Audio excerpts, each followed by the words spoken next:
Hey everybody, I'm Valerie Lewis and I'm one of the owners of Just Two Chicks Bakery, and tonight I'm going to be reading The Apple Thief. It's a Scooby-Doo mystery. Scooby-Doo and Shaggy jumped out of the mystery machine. Like, is there any pizza around here? Said Shaggy. I'm starving. Rizza, Scooby said. The rest of the gang climbed out of the van and Velma laughed. There's no pizza here. This is an apple orchard, Fred said. That's right, said Daphne. We're here to pick apples. We're here to pick apples? Shaggy moaned. Not eat them? That comes later, Daphne promised. Like, I'm so hungry, Shaggy said. I'm going to pick more apples than anyone. Don't be so sure, Velma smiled. I've read books about picking apples, and I know exactly how to do it. Shaggy looked at her, and he was much taller than Velma was. He could reach more apples. Let's have a contest, he said. We can split into groups, and the winners get to eat all the apples.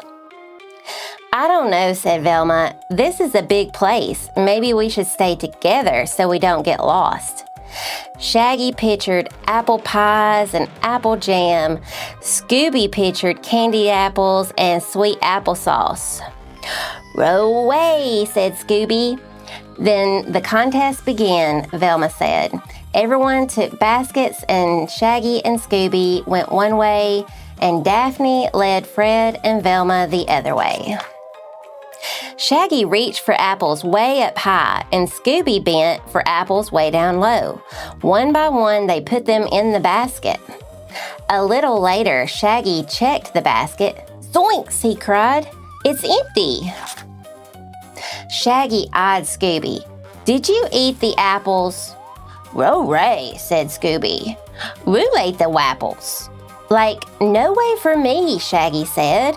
They both shrugged. Let's start over, said Shaggy. So they reached and pulled and picked and tossed, and Shaggy peeked into the basket. Empty again. Scooby, stop eating the apples, Shaggy cried. Scooby shook his head. Rudolph eating the apples. You're not eating the apples, said Shaggy, and I'm not eating the apples. So who's eating the apples? All at once, Scooby shivered. It was getting cold and the sun was going down, and they needed apples to win the contest, but the apples kept disappearing. We have to figure this out, said Shaggy, before it's too late. Who did this? Shaggy called out. Who? A voice called back. Shaggy and Scooby jumped. Someone was teasing them, but they couldn't see anybody. We should call the police, said Shaggy. Call, said a voice, and they peered into the darkness. Still no one. Someone is out there, Shaggy said, but we can't see him. He must be invisible. All of a sudden, an apple hit Shaggy on the head. Ouch! An apple hit Scooby on the head. Ouch! It's an apple attack, Shaggy cried. Apples crashed down one after another. Run for your life, Scooby, old buddy, Shaggy said, and they turned to speed away, but they slipped on wet leaves.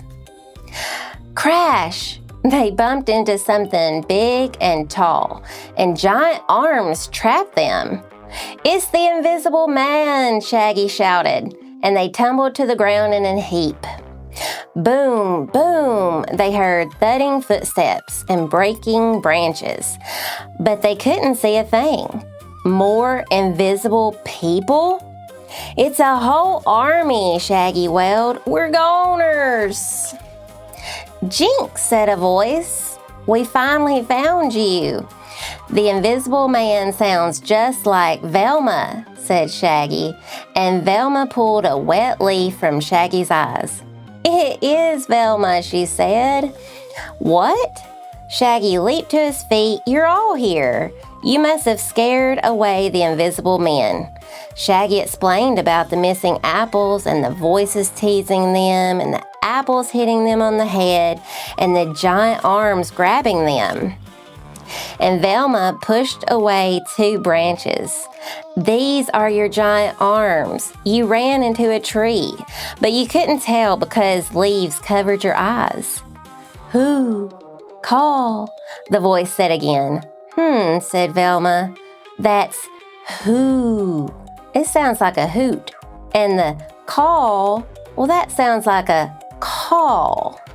An owl and a crow, Daphne explained. Next, Velma picked up the basket. Aha! There's a hole in it.